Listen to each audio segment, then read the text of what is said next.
Amis téléspectateurs, bonjour et bienvenue à votre émission La Méditation. Que le Seigneur vous bénisse. Je vous souhaite une très bonne et heureuse année 2025. Avant toute chose, nous allons baisser la tête pour la prière. Père Céleste, nous te remercions infiniment ce matin. Merci beaucoup pour le privilège de sonder ta parole. Je prie, Seigneur, que ta parole nous sonde également, que la grâce pour mettre en pratique tout ce que nous recevons de toi nous soit accordée et qu'en mettant en pratique cette parole, nos vies soient totalement transformées au nom de Jésus. Merci, Seigneur, pour la réponse.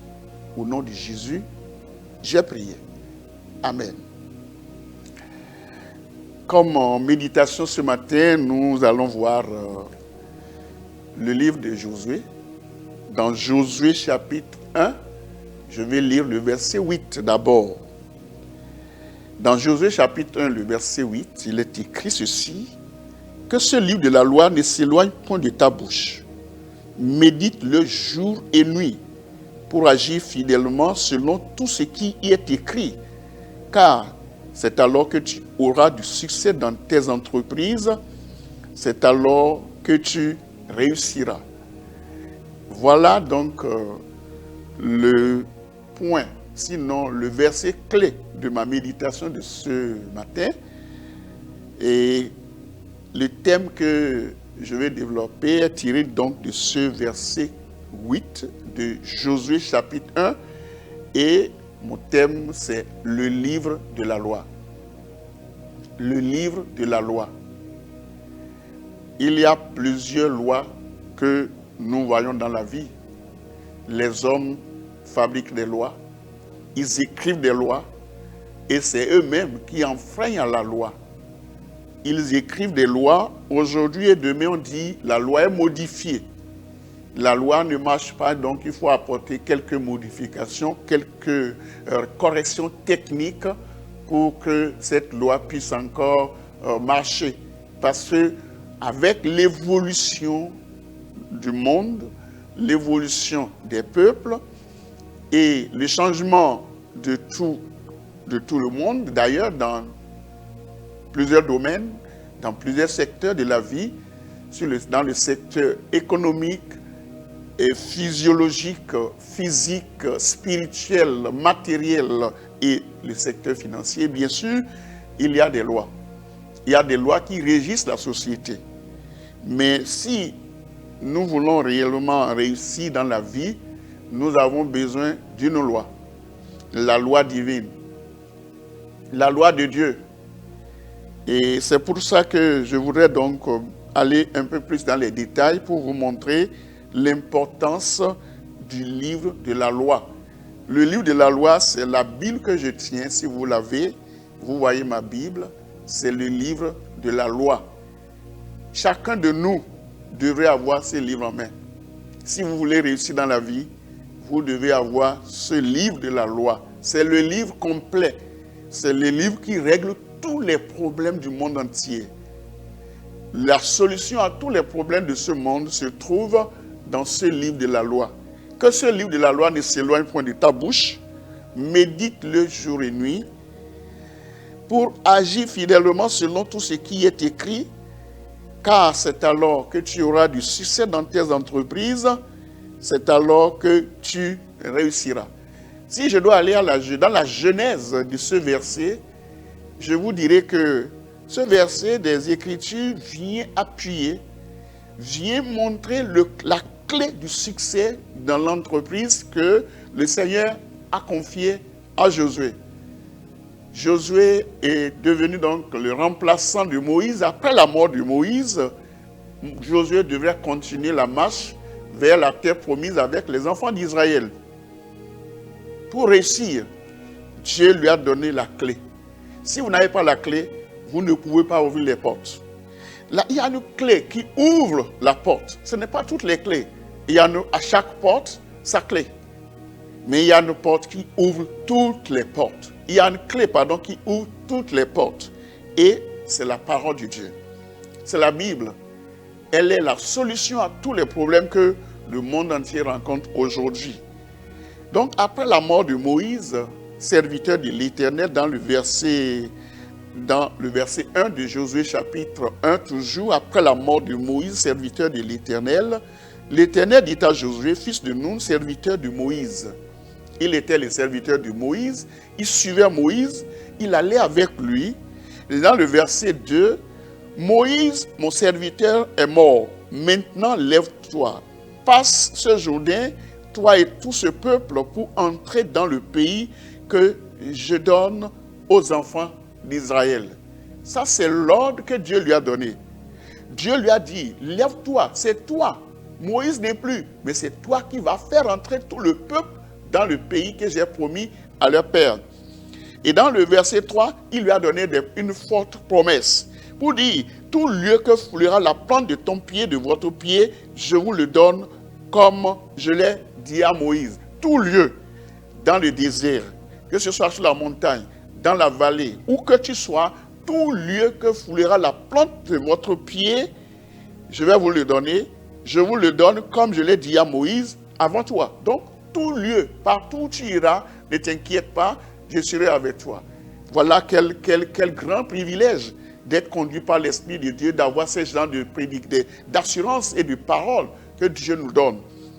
Et la même parole aujourd'hui s'adresse à tout enfant de Dieu qui ont des projets.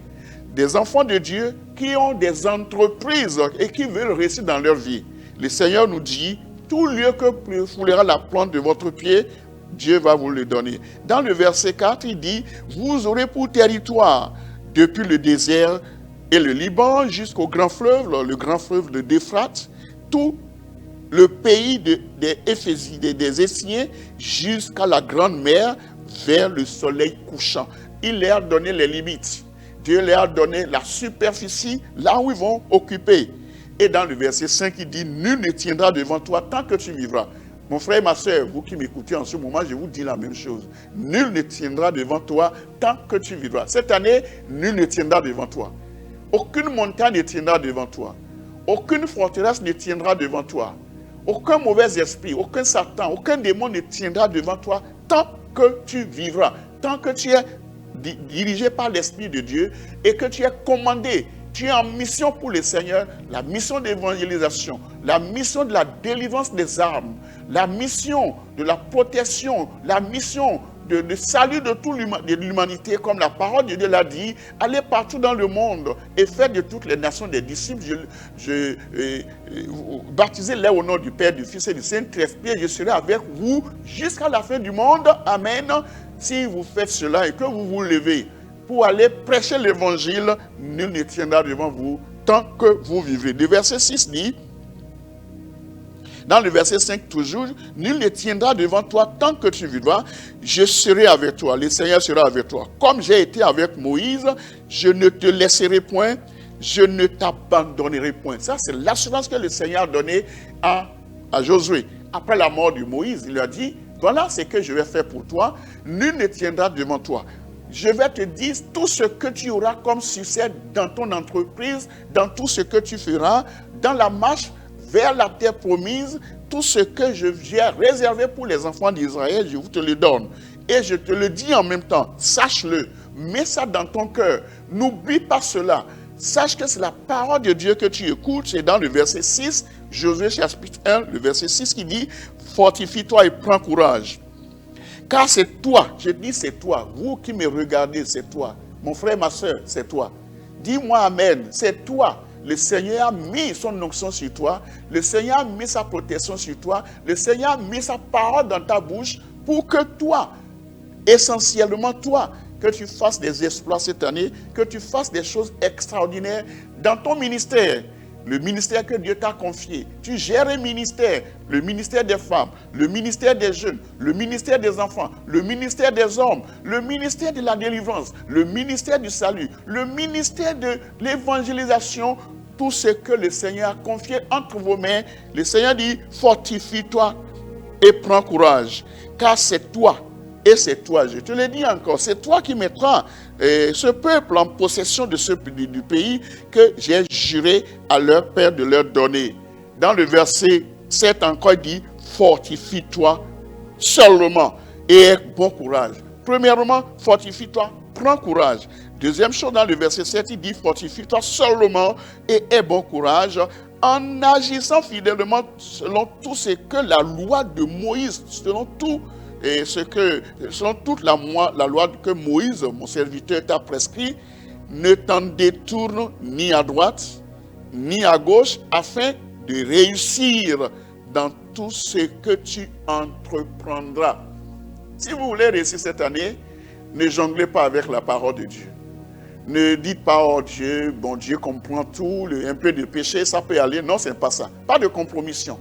La vie de sainteté, vous devez naître de nouveau parce que celui à qui Dieu parle ici, il s'appelle Josué, c'est un enfant de Dieu, il connaît Dieu, il est né de nouveau, il connaît le Seigneur, il sert le Seigneur dans la sainteté. Si vous voulez alors que Dieu vous aide, que Dieu fasse de vous un héros dans le ministère que Dieu vous a confié, vous devez d'abord connaître le Seigneur que vous servez. Si vous n'avez pas le Seigneur, si vous êtes dans le péché, si vous commettez le péché, vous mentez, vous buvez, vous faites ce qui n'est pas bien, vous commettez l'adultère, vous commettez la fornication, et vous voulez que le Seigneur vous bénisse, ça ne peut pas aller. Parce que la parole de Dieu dit que non, la main de l'Éternel n'est pas trop courte pour vous sauver, ni ses oreilles trop dures pour vous entendre, mais ce sont vos péchés qui font un obstacle. C'est vos péchés qui empêchent Dieu de vous écouter et de faire ce que vous demandez. Donc cette année, si vous voulez que le Seigneur vous bénisse, laissez le péché de côté, ne tournez ni à droite ni à gauche, ne faites pas comme bon vous semble, mais prenez soin de faire la volonté de Dieu. C'est pourquoi il a donné les instructions donc à Josué. Dieu, bien sûr, a donné les instructions à Josué pour lui dire que celui de la loi ne s'éloigne point de ta bouche. Si tu veux réussir, parce qu'on a tendance à oublier. Les gens ont tendance à oublier ce que Dieu demande. C'est pourquoi nous devons avoir la Bible en main. Tous les jours, quand tu es difficilement, que tu te sens un peu de problème, il faut lire la parole. Quand tu es malade, il faut lire. Quand tu veux faire quelque chose, il faut lire. Tu veux voyager, il faut lire. Avant de dormir, il faut lire. Quand tu te lèves le matin, il faut lire. Ce n'est pas que tous les jours, tu vas rester là à lire. Mais lorsque tu veux entreprendre quelque chose, il faut nécessairement prier le Seigneur et demander l'aide et le secours de l'Éternel. Et le Seigneur te donnera la direction qu'il faut suivre pour que tu n'échoues pas. Bon, voilà ainsi tout ce que je t'ai dit, Josué. Si tu veux réussir réellement, que celui de la loi ne s'éloigne point de ta bouche, médite le jour et nuit pour agir fidèlement selon tout ce qui est écrit. C'est alors que tu auras du succès dans tes entreprises, c'est alors que tu réussiras. Vous aussi, vous allez réussir si vous mettez en pratique la parole de Dieu, si vous faites de la Bible votre compagnon et vous lisez cela tous les jours, le Seigneur vous bénira. Certainement, vous n'allez pas échouer cette année, vous n'allez pas échouer dans vos entreprises, dans vos études, dans votre ministère. Le Seigneur va vous donner la grâce de réussir fidèlement et de réussir brillamment au nom puissant de Jésus. Nous allons prier, nous allons baisser la tête et remercier le Seigneur pour ce qu'il nous a donné comme exhortation ce matin sur le livre de la loi. Le livre de la loi, la Bible. Remercions ensemble le Seigneur qui nous a donné cette opportunité de méditer cette parole. Que le nom de l'Éternel soit glorifié. Au nom puissant de Jésus, nous avons prié. Père, nous te disons merci pour la parole que tu nous as révélée ce matin. Je prie que tu donnes la grâce à chacun de nous de la mettre en pratique et que dans tout ce que nous faisons, nous voyons le progrès, le succès, la prospérité, l'élévation et la réussite totale au nom de Jésus. Merci pour la réponse. Au nom de Jésus, nous avons prié. Amen.